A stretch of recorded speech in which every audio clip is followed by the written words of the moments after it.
올해 안에 거하신 만왕의 왕이 되시는 주님이 우리의 삶의 통치자가 되시고 지배하시고 다스리시고 오늘도 하나님의 영광으로 충만하게 채우시리라 믿습니다. 국가를 이루는 3대 요소가 있습니다.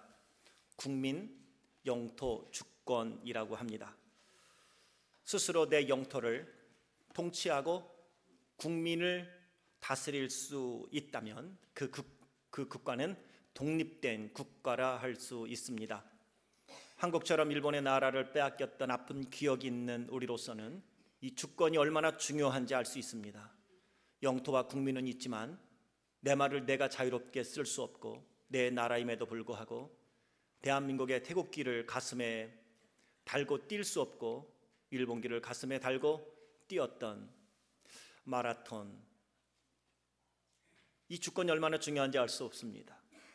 한 국가의 영토, 국민, 그것은 한 통치자가 스스로 국민이 뽑은 통치자가 다스릴 수 있는 곳, 그것이 곧 하나의 국가라 할 수 있습니다. 미국이 어디까지가 국가냐 하면요, 오바마 대통령의 통치를 받는 곳까지 미국이고요, 오바마 대통령의 통치를 받는 곳까지가 미국령이다, 이렇게 말을 합니다. 한국이 어디까지가 한국이냐? 박근혜 대통령의 통치를 받는 곳까지 바로 한국인 것입니다.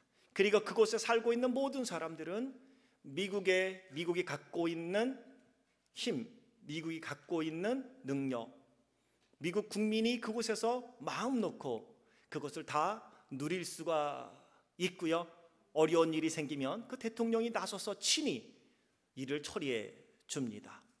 종종 북한에 억류되었다고 하는 소리를 듣는데 한국 사람들이 가서 억류가 되지만 사실 한국 사람들하고 함께 북한에 가서 억류가 됐는데 그 중에 두 사람만 그 억류된 곳에서 3일 만에 딱 풀려나는 일들도 보았습니다.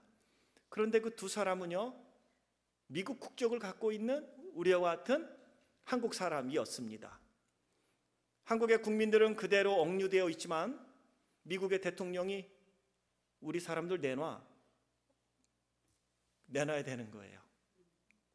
동남아시아에서 선교하는 선교사님들의 말씀이에요. 태국의 김태민 선교사님도 동일하게 몇 년 전에 오셔서 말씀하면서 그러세요. 태국에서는 미국 패스포트 갖고 있는 사람은 안 건든대요. 문제가 커진대.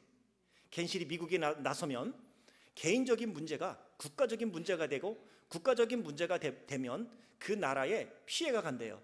그래서 가능하면 미국 패스포트 갖고 있는 사람들은 건들지 말자라고 돼 있대요.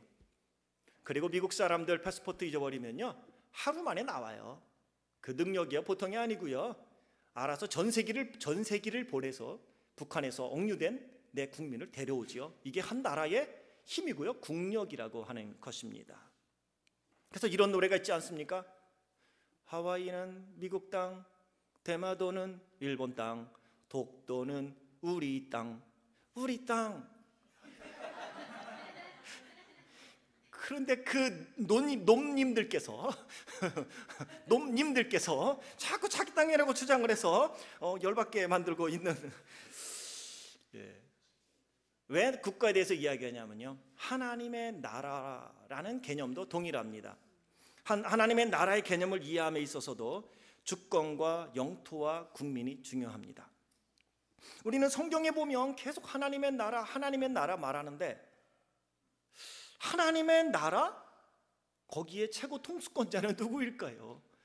그분은 만물을 만드신, 그리고 만물을 주관하시는 천국의 주인이시는 하나님이 주권을 갖고 계세요. 그리고 그분이 다스리는 곳은 다 천국이 이루어지는 거고요, 그 안에 살고 있는 백성들은 천국 백성이 되는 것입니다. 그러니 여러분이 고통 가운데 억류되어 있고, 근심 가운데 억류되어 있고, 실패 가운데 억류되어 있으면 여러분을 한 손으로 딱 건져줄 분이 누구예요?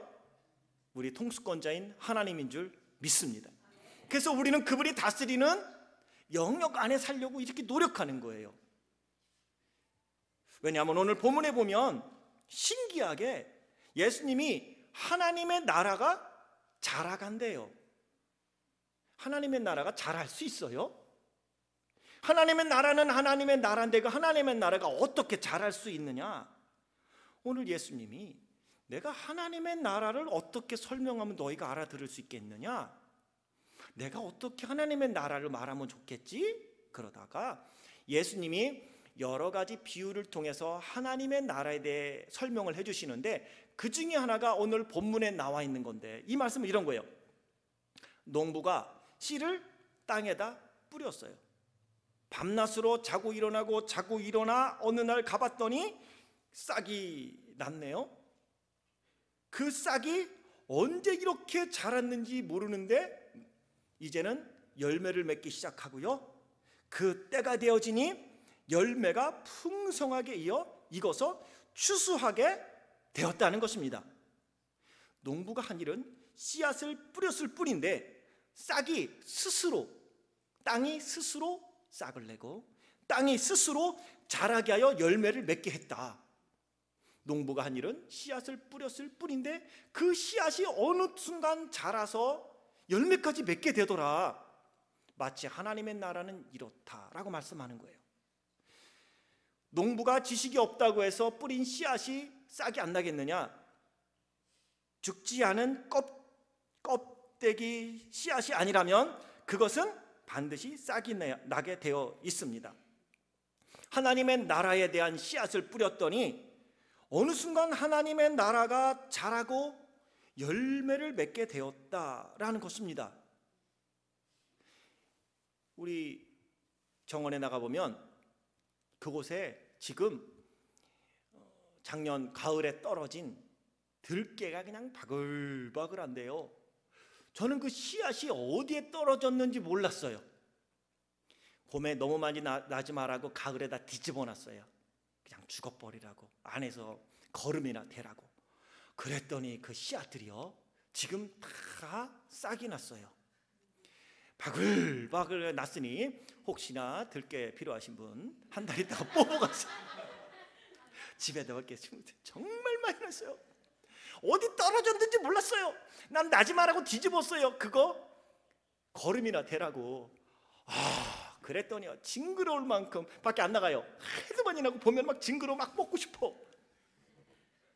하나님의 나라가 땅이 우리가 상관없어요. 저의 마음하고 상관없이 땅에 떨어지니까 땅이 싹을 내는 거예요.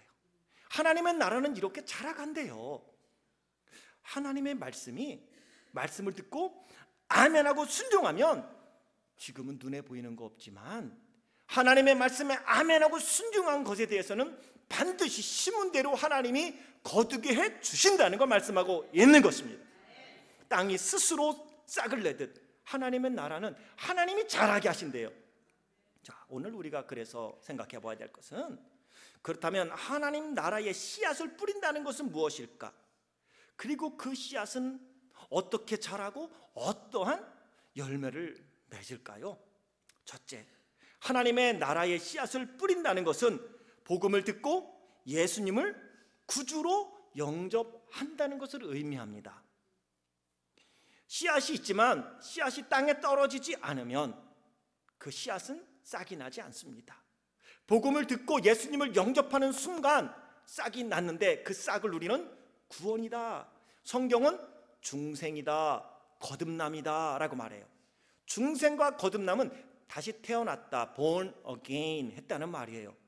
태어났다는 말은 싹이 났다는 말이에요. 하나님의 나라가 이제 우리 안에 싹이 트는 거예요. 그 예수님을 영접하여 중생하고 거듭난 사람 안에서 이제는 이 싹이 자라갑니다. 자라가고 큰 열매를 맺게 된다는 것입니다. 중생 거듭남, 새로 태어났다는 것은 이제 막 하나님의 나라에 들어갔다는 것입니다.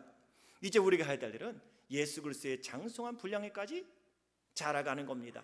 자라가면서 우리는 계속해서 열매를 맺게 되는데, 아멘하고 예수 그리스도를 영접한 심령이 그 예수 그리스도 안에 있을 때 그것이 계속해서 자라가고, 자라가는 만큼 하나님의 나라도 자라가고, 자라가는 만큼 하나님의 나라도 확대되어 가고, 자라는 만큼 하나님의 나라의 열매도 많이 맺힌다라고 말씀하는 거예요. 근데 우리가 기억해야 될 것은 본문에서 하나님의 나라라는 이 개념에 두 가지의 의미가 내포되어 있는 걸 알아야 합니다. 첫 번째 의미는 현재적인 의미가 있고요, 두 번째는 미래적인 의미가 있습니다. 하나님의 나라의 현재적인 의미란 지금 예수 그리스도를 영접한 그 마음에 하나님의 나라가 이루어지고 싹이 나서 자라게 된다는 걸 의미하는 것입니다. 누가복음 17장 20절과 21절에서 바리새인들의 질문에 예수님이 대답하는 장면이 기록되어 있으니, 바리새인들이 하나님의 나라가 어느 때에 임합니까? 라고 예수님께 묻습니다. 그때 예수님이 대답하시길, 하나님의 나라는 볼 수 있게 임하는 것이 아니요 또 여기 있다 저기 있다고도 말하지 못하리니 하나님의 나라는 너희 안에 있느니라.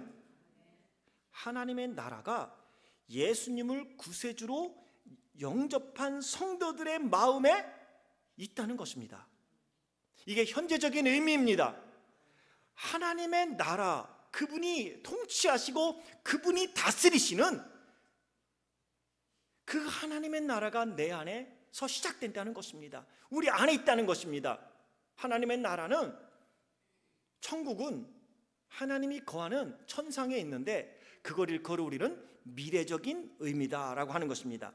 예수님을 영접하여 구원받아 이 마음에 천국을 갖고 있는 사람이 죽어서 가게 되어지는 천상에 있는 하나님이 거하시는 곳을 우리는 미래적 의미의 하나님의 나라라고 부르게 되는 것입니다. 그러니 오늘 예수님이 말씀하시는 하나님의 나라가 자란다는 건 우리 안에서 미래에 경험하게 될 그 영광스러운 하나님의 통치와 다스림이 있는 그 은혜를 지금 우리가 이곳에서 경험할 수 있다고 하는 것입니다. 우리가 이곳에서 하나님의 나라에 어떤 걸 경험합니까?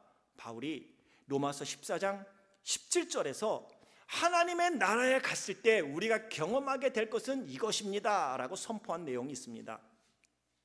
하나님의 나라는 먹고 마시는 것이 아니요 오직 성령 안에서 의와 평강과 희락이라.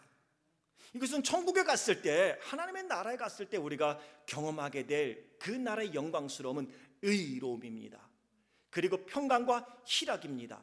영어 성경에는 좀 더 우리가 이해하기 쉽게 표현을 했어요. The kingdom of God is not a matter of eating and drinking 이라고 얘기하고 있어요. 하나님의 나라는 먹고 마시는 문제가 아니라는 거예요.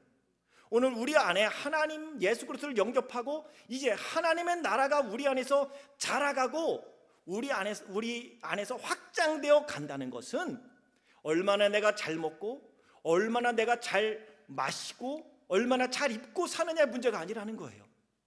내가 갖고 있는 재물에 따라 하나님의 나라가 내 안에 이루어지는 게 아니에요. 사람들은 그래요. 현세적인 복을 받으면 내 안에 하나님의 나라가 있다고, 하나님이 축복해 주시면 그곳에 하나님의 나라가 있다고 생각을 하는데 그렇지 않습니다. 하나님의 나라는 먹고 마시는 문제가 아니래요. 하나님의 나라는 오직 성령 안에서 righteousness, peace and joy다. 하나님의 나라가 임한다는 것은 그거예요. 의라는 것은 옳고 그름이에요. 옳음을 의미하는 거예요. 하나님의 말씀의 기준 삼아 내 안에 하나님의 나라가 조금 이루어져 간다는 것은, 여기서 확장돼 간다는 것은 그런 의미거든요. 내가 하나님의 뜻이 아닌 것. 오늘 시편의 말씀을 예배 전 읽었지만 시편 19편의 말처럼 하나님 내가 고의로 죄를 짓지 말게 하시고, 분명히 알아요. 이것이 죄라는 것, 이것은 하나님이 기뻐하지 않는다는 것 알아요. 그럼에도 불구하고 그것을 행한단 말이에요. 자, 사람이 약하니까 그럴 수 있어요. 되돌아서서 하나님, 내가 죽일 놈입니다. 최건능 목사님에 대한 일화를 아는데, 그분이 예수 그리스도를 믿고 변화되었습니다. 그리고 그분이 혈기를 내야 되지 말아야 되는데 시장에서 복음 전하다가 자기에 대하여 나쁘게 이야기하는 게 뒤집어 버려요. 근데 중요한 것은요, 그분이 그 다음에 교회에 와서 강단 앞에 딱 엎드려서 평양말로 그렇게 기도합니다.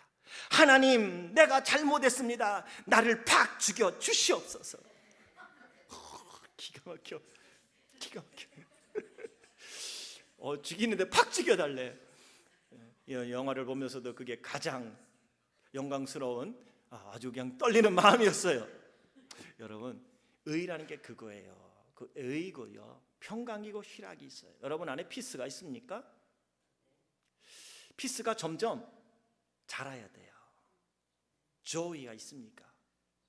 희락이, 기쁨이 있습니까? 근데 그것이 점점 자라야 돼요. 없다는 것은 지금 하나님의 나라, 예수 그리스도가 내 안에 있지만 그분의 통치를 받지 못한다는 거예요. 내가 이 나라 미국 땅에 있으면 두렵지 않아요. 다른 나라에 갔을 때도 미국 패스포트를 가지고 가니까 그렇게 두렵지 않더라고요. 한국 분들도 마찬가지일 거예요. 동남아시아에서는 미국 패스포트보다는 한국 패스포트가 위력이 있다는 얘기를 하더라고요. 미국은 갈 나라 아니기 때문에 생각이 없는데 한국은 그렇게 가고 싶은 나라가 한국이라고 그래요. 그게 그 나라의 국력 아니겠습니까? 내가 하나님의 나라의 백성이고 예수 그리스도가 내 안에 있다면 내 안에서 하나님의 나라가 자라가고 자라갈 때마다 우리는 하나님의 나라의 의와 평강과 희락을 경험해 가는 것, 그게 곧 내 안에 하나님의 나라가 있는 거고 그 하나님이 자라가는 것입니다. 하나님의 나라는 복음을 듣고 예수 그리스도를 구세주로 영접한 그 마음에서부터 시작이 되는 거예요. 두 번째는 그 하나님의 나라는 내가 얼마나 나의 많은 영역을 하나님께 의탁하느냐에 따라서 그 하나님의 나라를 경험할 수 있고 열매를 맺을 수 있다는 것입니다. 무슨 말이냐면 이거예요. 천국은 한 번에 이루어지지 않습니다. 하나님의 나라는 이미 존재되어 있지만 이 땅에 있는 우리 안에서 이루어지는 하나님의 나라는 한 번에 예수 그리스도를 영접했다고 확 하고 천국이 완전히 이루어지는 것이 아니라 예수님을 영접하고 나면 씨앗이 자라고 열매 맺듯 계속 우리 안에서 그것이 자라갑니다. 자라가는데 얼마만큼이나 내가 나의 영역을 하나님께 맡기느냐에 따라서 달라진다는 것입니다. 예수님이 말씀하시죠. 하나님의 나라가 가까웠다. 그러니 너는 하나님의 나라를 구하라. 하나님의 나라를 구하라고 말씀하시면서 가장 하나님의 지배를 받고 하나님께 맡긴다는 것이 무엇인지를 예수님이 주기도에서 가르쳐 주셨습니다. 마태복음 6장 10절에 보면 이렇게 말씀하세요. 나라가 임하시오며 뜻이 하늘에서 이루어진 것 같이 땅에서도 이루어지이다. 하나님의 나라가 내 안에 임해달라는 고백은 무엇이냐면 하나님 전적인 주권, 내 인생의 주인 되시는 하나님께서 임하여 나를 통치해 주시고 나를 다스려 달라는 고백입니다. 하나님이 통치해 주시고 나를 다스려 주실 때 내 안에 하나님의 나라가 이루어지기 시작하고요, 그 하나님의 나라가 자라고 확장돼 가는 것입니다. 그것을 바울은 성령의 충만이다 라고 표현을 한 거예요. 하나님의 나라, 하나님 그분이 내 안에 지배를 하면 할수록 우리는 그분의 나라의 놀라운 지배와 통치 속에서 의와 평강과 희락의 열매를 맺어갈 수 있다는 것입니다. 그러기에 나의 지식, 그분이 통치해 주시고 다스려 주시기를 원하고 맡겨야 돼요.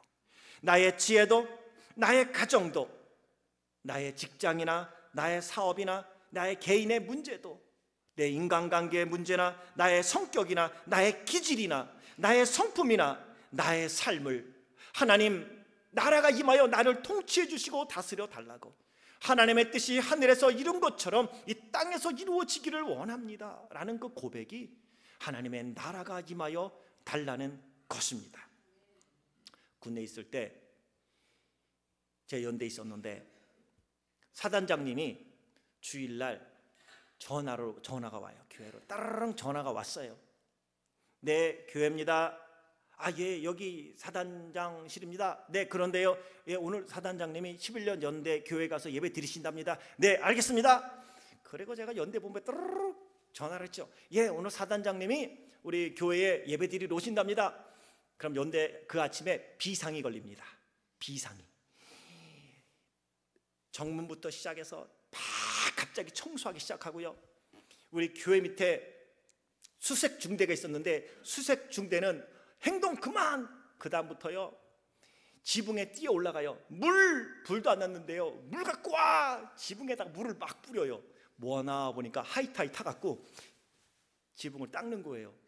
왜? 사단장님이 쭉 오시면서 교회 정문 들고 들어오는데 그 밑에 바로 수색 중대 지붕이 보이거든요. 사단장님이 한번 뜬다고 하니까요 교회가 대청소 안 해도 되더라고요. 연대 본부에 있는 친구들이 쫙 몰려 줄 서서 올라와. 일본으로 왜 올라와요? 그랬더니 교회 본당 청소한대. 그리고 연대장실에 있던 방석 하나 딱 들고 올라와서 그거 뭐예요? 예, 사단장님은 앉을 거래. 그러면 갔다가 여기 앉으라고 두 번째 자리에 딱 놓더라고요. 근데 저는 충성 안 했어요. 전 전도사니까. 어서 오십시오. 예. 예배 드렸단 말이에요.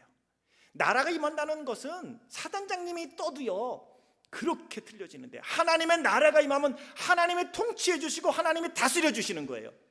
나를 그분한테 맡기면 그분이 내 안에 임하여 하나님의 권능으로 권세를 더하여 주시고요 이끌어 주시는 거예요. 염려와 걱정이 있는 곳은요 사실은 하나님의 나라가 아직 이루어지지 않았기 때문이에요.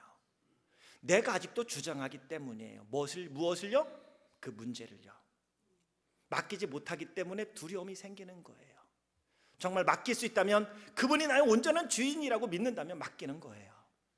예수님이 십자가에 돌아가실 때 우리의 모든 질고와 우리의 죄악과 우리의 질병을 짊어지셨다고 말씀하셨어요. 그냥 믿고 가는 거예요. 그런데 내가 자꾸 나를 주장하다 보니까 그 가운데서 하나님의 나라를 맛보지 못하는 거예요.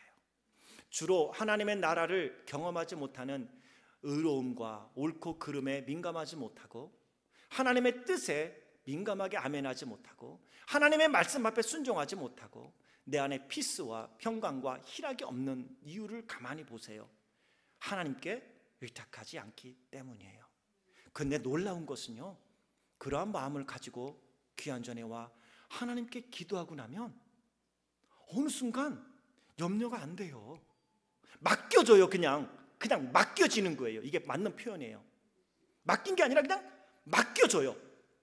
내 염려를 안 해야지 그래서가 아니라 그러니까 염려가 안 돼요.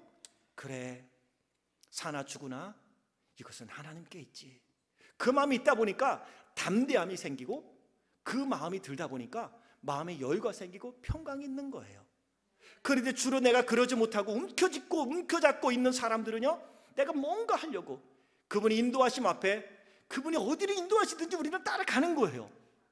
힘들지만 따라가다 보면 그분이 결국은 좋은 곳으로 나를 단련하신 후에 정금 같게 하신다는 걸 경험하게 됩니다. 이게 곧 하나님의 나라가 자라가는 것이고요, 하나님이 통치하시고 하나님이 다스려 주시는 것입니다. 이게 곧 나라의 임하옵시며, 주기도문을 외울 때마다 나라의 임하옵시며 뜻이 하늘에서 이룬 것처럼 땅에서도 이루어지다, 이 고백이요, 전 할 때마다 모든 걸 맡기게 되고 그것을 드릴 때마다 마음에 확신이 생깁니다. 하나님의 뜻이 하늘에서 이룬 것처럼 땅에서 이루어지는 것은 그분에게 통치자로서 그분이 나를 지배해 주시고 다스려 주시기를 맡길 때 그게 이루어지는 것입니다. 그렇게 날마다 기도하라고 예수님이 가르쳐 주신 것이죠. 하나님의 뜻이 이루어지는 그곳에 하나님의 나라가 이루어지고 그것도 자라가고 열매 맺게 되어지니, 우리는 그 하나님께서 나의 생각을, 나의 마음을, 나의 영혼을, 삶의 구석구석을 통치해 주시고 다스려 주시기를 위하여 기도하며 나아가야 하리라 믿습니다. 하나님의 나라가 교회에 임한다는 것은 교회의 한 사람 한 사람 구성원 구석구석 모든 일을 그분이 통치해 주시고 다스려 주신다는 것을 의미합니다. 우리가 그분 앞에 우리 교회를 맡기고 교회를 통하여 하나님이 구원받을 영혼을 보내시고 우리는 그 사명을 감당하게 하옵소서. 주님, 우리 교회를 다스려 주옵소서. 우리가 교회를 위하여 기도하는 이유는요, 교회는 건물이 아니라 이 예수 그리스도를 구세주로 고백한 한 사람 한 사람이기 때문에 여러분이 교회를 위하여 기도한다는 건 곧 나를 위하여 기도하는 것이고요, 교회를 위하여 기도한다는 것은 너를 위하여 기도하는 것이고요, 교회를 위하여 기도하는 것은 우리를 위하여 기도하는 것입니다. 그리고 교회는 하나님이 주인이시고 예수 그리스도가 머리시기 때문에 교회를 위하여 기도한다는 것은 예수 그리스도의 영광을 위하여 기도하는 것이고 하나님의 나라의 확장과 성장을 위하여 기도하는 것이 되는 것입니다. 그분이 다스려 주시면 여기 들어오는 모든 사람이 행복해요. 여러분의 가정에 하나님의 나라가 임한다는 것은 구성원 한 사람 한 사람의 삶을 하나님이 지배하시고 통치하시고 다스려 주신다는 것입니다. 대통령이 되면 대사를 임명합니다.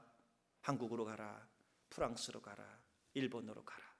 하나님이 내 가정의 주인이 되시면 내 자녀, 내가 갈 길을 예비해 주시는 것입니다. 그래서 우리는 하나님의 나라가 임하기를 사모하는 거고요. 예수님이 말씀하셨습니다. 회개하라, 천국이 가까웠느니라. 이 천국은요, 예수님이 이 땅에 오신 것부터 시작되는 거예요. 예수님이 천국이에요. 예수님으로부터 이 땅에 하나님의 나라가 도래한 거고, 이 땅에 도래한 하나님의 나라는 마지막 우리가 죽어 하나님 앞에 서는 날 그 하나님이 천상에 준비해 놓은 그곳에서 완성되는 것입니다. 하나님께서 이 나라를 통치해 주시기를 위해서 우리는 또한 기도해야 할 것입니다.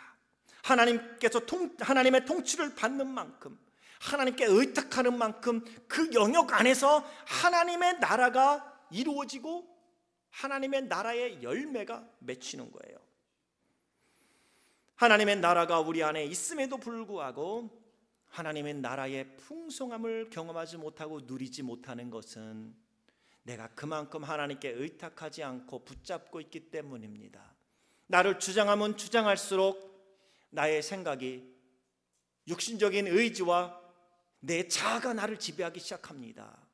그러면 염려가 생기고요, 걱정이 생기고요, 환경과 사람을 보며 불평하게 되어지고요, 비판하게 되고요, 비난하게 되어지고요, 내 영혼은 쪼그러들고요, 내 영혼은 피폐해 가고요, 내 영혼은 병들어가게 되어 있습니다. 하나님께 맡기며 하나님이 주장해 주시길 원할 때에 다윗은 내가 사망염침한 골짜기에서 다닐지라도 해를 두려워하지 아니하는 것은 주께서 나와 함께 하심이라 고백할 수 있는 것입니다. 결코 쉽지 않은 고백이지만 그것은 하나님께 의탁하고 나아갈 때에 그곳에서 찬양할 수 있게 된다는 것입니다. 감사할 수 있게 된다는 것입니다. 맡길 수 있게 된다는 것입니다. 그러면 하나님의 나라가 어떻게 이루어집니까? 내 잔이 넘치나이다. 할렐루야.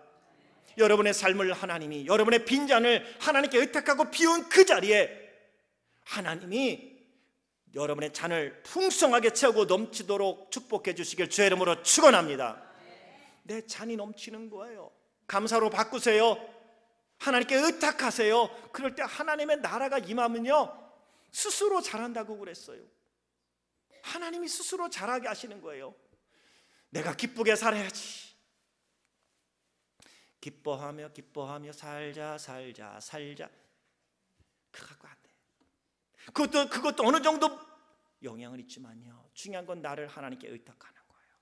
그럴 때에 바울과 실라는 빌립보 감옥에서도 하나님을 찬양할 수 있었어요. 복음을 전하고 귀신 들린 사람을 고쳐준 것이 감옥에 갇힐 만한 이유가 됩니까? 안 돼요. 억울할걸요? 화가 치밀어 올라서 잠을 못 잘 거예요. 그런데 바울과 실라가 잠이 안 와갖고 그날 낮에 있었던 일이 화가 나갖고 분이 치밀어 올라갖고 불면증이 와갖고 어쩔 수 없이 찬양했는지 아세요? 아니요. 이것조차도 하나님께 맡기는 거예요. 여기에 하나님의 뜻이 있겠지. 그리고 그는 감사하며 그들이 하나님을 찬미할 때에 지진이 일어나 옥문이 열리는, 그리고 간수의 가정의 구원을 받으며 예수 그리스도 안에 있는 자들을 하나님이 얼마나 평안케 하시는가를 보여주고 있다는 사실입니다. 하나님의 나라가 이루어지기 전에 베드로의 모습은 어땠습니까? 자기 중심으로 살았어요. 염려하지 말아요. 모두가 주를 버려도 나는 버리지 않는다니까요. 죽음에 거한다 할지라도 따라갈 거예요 했던 베드로는 예수님을 부인했지만 그 베드로가 사도행전에 보면 잡혀서 감옥에 갇혔어요. 감옥에 갇혔는데 성경은 뭐라고 기록해요? 그곳에서 베드로가 잠을 쿨쿨 자고 있더라. 사랑하는 성도 여러분, 하나님의 나라가 임하면 사망의 엄침한 골짜기 누워서도 잠이 온다는 거예요. 그 하나님께 맡길 때에 그곳에 하나님의 나라가 이루어졌기 때문이에요. 하나님의 나라가 이루어졌다는 건 다 하나님께서 책임져 주시리라 믿습니다. 사실 죽음을 좋아하는 사람은 없어요. 하지만 가장 무서운 적은 죽음이라면 베드로는 옥중에서도 하나님께 맡긴 거예요. 구약으로 가면 비슷한 사람을 보지요. 다니엘입니다. 사자굴에 들어갔지만 그는 두려워하지 않았어요. 그는 그곳에서도 감사함으로 사자굴에 들어갔지만 하나님이 따뜻하게 한밤을 지내게 해주셨습니다. 다리오 왕이 말하지요. 살아계신 하나님의 사람 다니엘아, 네가 살아있지, 나는 그거 믿는다고. 그때 하나님의 영광이 나타난 것입니다. 오늘 우리가 하나님께 의탁하고 감사하고 아멘하고 하나님의 말씀에 순종할 때 그 말씀은 스스로 내 안에서 자라가게 되어 있습니다. 내가 순종하는 만큼 자라게 돼 있어요. 의탁하는 만큼 자라게 돼 있어요. 하나 실망하지 말아야 될 것은요, 그래요, 우리의 믿음과 순종의 정도에 따라서 하나님의 나라가 자라는 속도가 달라져요. 근데 그게 너무 느린 것 같고요, 그 열매가 견실하지 못한 것 같아서 스스로 답답하고 속상할 때도 있고요, 다른 사람이 볼 때도 답답하고 안타까울 때도 있습니다만 기억합시다. 우리 안에 예수 그리스도를, 여러분 안에 예수 그리스도를 영접했다면 그분은 지금 자라고 있는데 오늘 나로 말미암아 그 하나님의 나라가 확 자라지 못하고 작게 자라고 있을 뿐인데, 알든 모르든 지금 그 하나님의 나라는 여러분 안에서 자라고 있다는 사실입니다. 실망하지 마세요. 그 씨앗은 내가 자라게 안 해도 자라나요. 근데 너무 잘 자라지 않아서 그게 문제지. 그러니 우리를 끝까지 하나님께 더 많은 영역을 하나님께 맡길 때 그 하나님의 나라는 속도를 내어 자라가게 될 것이고 하나님의 나라는 풍성하게 우리의 삶을 지배하게 되리라 믿습니다. 오클라호마가 요즘 경기가 좋아졌는지 가는 곳곳마다 공사를 많이 해요. 한국말로 공사 현장에 가면 그런 공사하는데 폿대기가 하나 딱 있죠. 뭐라고요? 지금 공사 중입니다. 통행에 불편을 드려 죄송합니다. 주인 백 서 있어요. 예. 오늘 우리가 때로는 공사 중일 때가 있어요. 우리를 치유하고 회복하고 우리를 온전한 사람으로 만들기 위해 예수님이 이 땅에 오셨어요.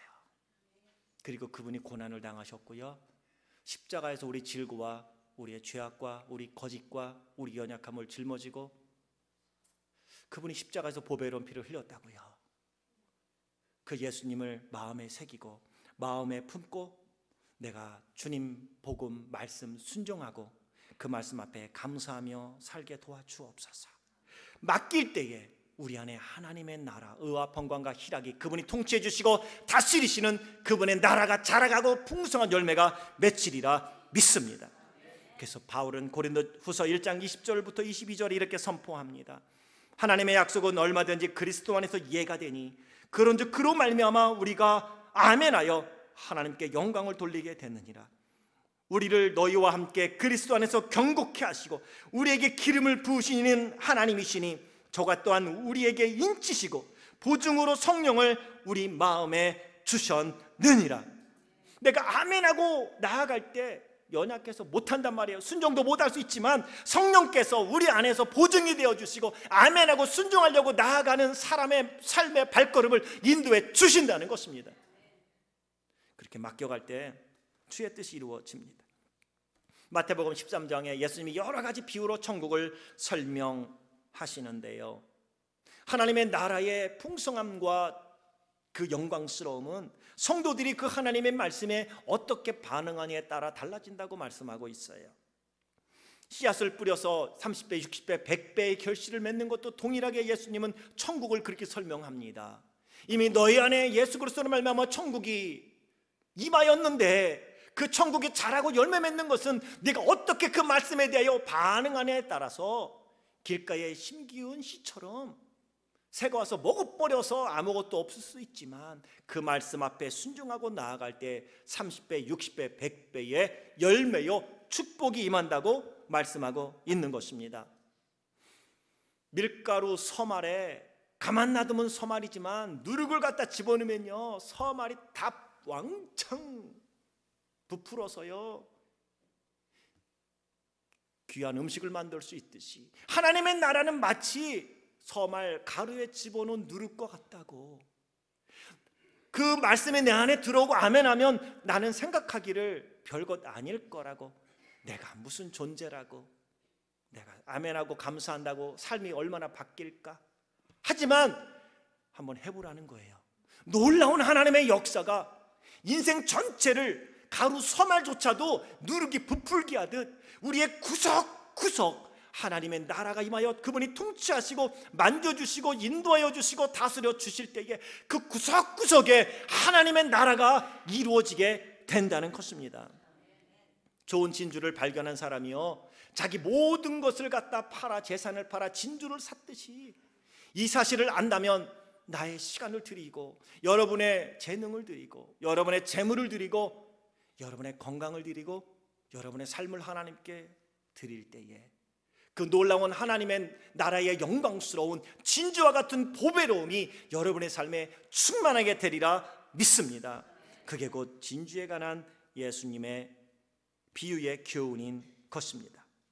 그렇다면 이제 우리가 해야 될 일이 무엇이겠습니까?